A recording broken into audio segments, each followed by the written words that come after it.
How do you know that you are being gaslit? I'm here to talk about medical gaslighting in women's health. We've all been there. You feel it in your body before you even know what's happening. You feel uncomfortable in your skin. You don't feel like you're being listened to. You're being met with dismissal or contradictions as opposed to understanding and empathy. You can sense that your words are being used against you and not for you, not in your best interests. Your experience is being minimized right before your eyes. You feel small. Your voice starts to shut down, you get a lump in your throat, maybe your hands are even clammy now. Your posture shrugs over. It says it all, and you submit against your will. You walk out feeling a cocktail of shame, frustration, helplessness, sadness. You've just been shunned by an authority figure. Self-doubt starts to accumulate, and after a number of these experiences, you start to gaslight yourself too. You stop trusting your own lived experience and instead submit to trusting their twisted version of the truth. It's not much different from being in a toxic relationship with a narcissist. Period pain is normal. Endometriosis only occurs in the pelvis. Nothing showed up on your ultrasound, so nothing's wrong with you.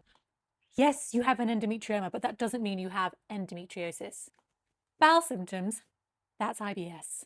If you're still suffering with pain after surgery, that can't be endometriosis because I was there and we got it all. You're cured. Now, I'm sure you've been told worse.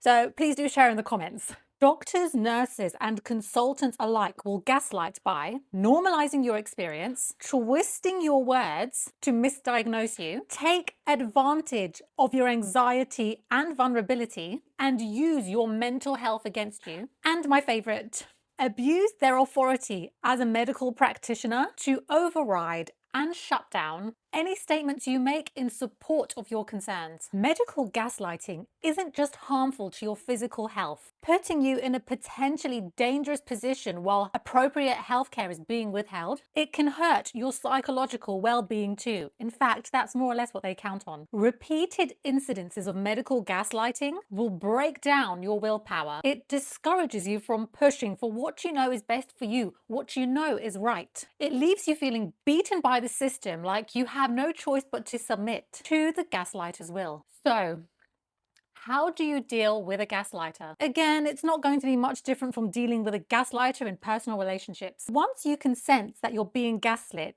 as per what I shared earlier in this video, it's time to switch modes. We tend to go into the doctor's office with the intention of making our case for care, knowing it will be a bit of a battle. If you're being met with a gaslighting doctor who uses your words against you or dismisses you, it's time to stop pleading your case. Don't play along. Don't fall into the trap of over-explaining yourself. Don't feel as though you need to figure out the way to prove your point, to get them to see your truth, to understand your position. They don't fucking care. They will only use your words and their authority to pull you down. You need to stand firm in your position. You might even have to repeat yourself, which might seem silly and make you feel a bit uncomfortable, but it's the best way out and the best way to maintain your sanity. A gaslighter will try to make you go around in circles, in all kinds of directions, to exhaust you and eventually get you to agree with their sentiment. You need to keep calm. Don't play their game. Stick to your script and know your bottom line. For example,